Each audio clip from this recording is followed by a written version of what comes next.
দেখে মনে হতে পারে দ্বিতীয় বিশ্বযুদ্ধের পর বিধ্বস্ত কোনো নগরী, বোমার আঘাতে ক্ষতবিক্ষত, নোংরা যত্রতত্র ছড়িয়ে ছিটিয়ে আছে আবর্জনা, রাস্তাঘাটে আটকে আছে গাড়ি। সব মিলে যুদ্ধের স্মৃতি মনে করিয়ে দিচ্ছে সবাইকে। অথচ দ্বিতীয় বিশ্বযুদ্ধের বোমাও ছুঁতে পারেনি বিশ্বের সবচেয়ে উন্নত বৈশ্বিক রাজধানী খ্যাত নিউ ইয়র্ক সিটিকে। কিন্তু প্রাণঘাতী বোমায় নাজুক না করতে পারলেও বরফ বোমা ঠিকই নাজেহাল করে ফেলেছে নিউ ইয়র্ক সিটিকে। ঘটনা গত 25 জানুয়ারির। এক দশকের ইতিহাসে সর্বোচ্চ তুষার ঝরে পড়ে নিউ ইয়র্ক সহ পুরো আমেরিকা। অচল হয়ে পড়ে সড়ক ও বিমানপথ। পুরো অঙ্গরাজ্যে জরুরি অবস্থা জারি করা হয়। নিউ ইয়র্ক সিটিতে তীব্র ঠান্ডায় এখন পর্যন্ত 8 জনের মৃত্যুর খবর পাওয়া গেছে। বন্ধ রাখতে হয়েছে স্কুল, কলেজ। তবে ঘটনার এক সপ্তাহ পরও পরিস্থিতি স্বাভাবিক করা যাচ্ছে না। তীব্র তুষারপাতের কারণে রাস্তার পাশে পার্কিং করা গাড়িগুলোর অবস্থা সবচেয়ে বেহাল। কোনো কোনো গাড়ির পাশে তুষার জমেছে কয়েক ফুট, ফলে বরফ কেটে কেটে গাড়িগুলোকে বের করে আনতে হচ্ছে।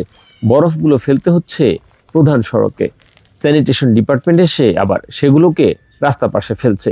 তাই প্রতিদিনই গাড়ি বের করতে এবং রাস্তার পাশে পার্কিং করতে কয়েক ফুট বরফ কাটার ভোগান্তিতে যেতে হচ্ছে চালকদের। 2016 সালের পর এমন দুরবস্থা দেখেনি নিউ ইয়র্কবাসী। ফলে তাদের অনেকেই বিরক্ত এ ধরনের পরিবেশ দেখে।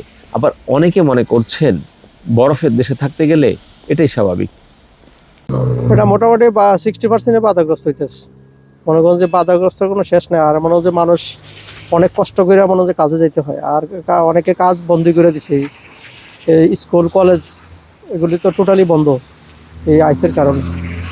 আইসের অবস্থা খুবই ভয়াবহ। মনে করেন যে আইসের কারণে এমন যে কর্মক্ষেত্রে মানুষ লোক আসা যাওয়া খুবই কষ্টকর। আর বিশেষ করে বাইরে মানুষ বেশিক্ষণ থাকতে পারে না। মাইনাস চলে 14, 15, 16 এরকম চলতেছে। দিনে যাই একটু থাকে, রাত্রে অনেক বাইরে জায়গা তাপমাত্রা, বরফ তো গলতেছে না রাস্তার। দেখা গেছে রাস্তা গাড়ি অ্যাক্সিডেন্টও করে বেশি। এই বরফের কারণে স্লিপ কাটে, মানুষের লোকজন চলাচল করতে পারতেছে না। বিশাল সমস্যা আমেরিকাতে এটাই। একই অবস্থা আসলে আমেরিকার বিভিন্ন অঙ্গরাজ্য জুড়ে। যুক্তরাষ্ট্র ও কানাডায় ভয়াবহ তুষার ঝড়ে অন্তত 85 জনের মৃত্যু হয়েছে। টেক্সাস থেকে মেইন পর্যন্ত বিস্তৃত এই ঝড়ে ভারী তুষারপাত, তীব্র ঠান্ডা ও বরফাচ্ছন্ন সড়কের কারণে হাজার হাজার ফ্লাইট বাতিল ও বিলম্বিত হয়। উত্তর পূর্বাঞ্চলের কিছু এলাকায় 24 ঘন্টায় 20 ইঞ্চির বেশি তুষারপাত রেকর্ড করেছে মার্কিন আবহাওয়া বিভাগ। বিদ্যুৎ বিচ্ছিন্ন হয়ে পড়ে 2.5 মিলিয়নের বেশি গ্রাহক। সবচেয়ে বেশি ক্ষতিগ্রস্ত টেনেসি অঙ্গরাজ্য। নিউ ইয়র্ক সিটিতে 8 জনের মৃত্যু হয়েছে। পাশাপাশি টেক্সাস, লুইজিয়ানা, নর্থ ক্যারোলাইনা ও অন্যান্য রাজ্যেও প্রাণহানির খবর পাওয়া গেছে।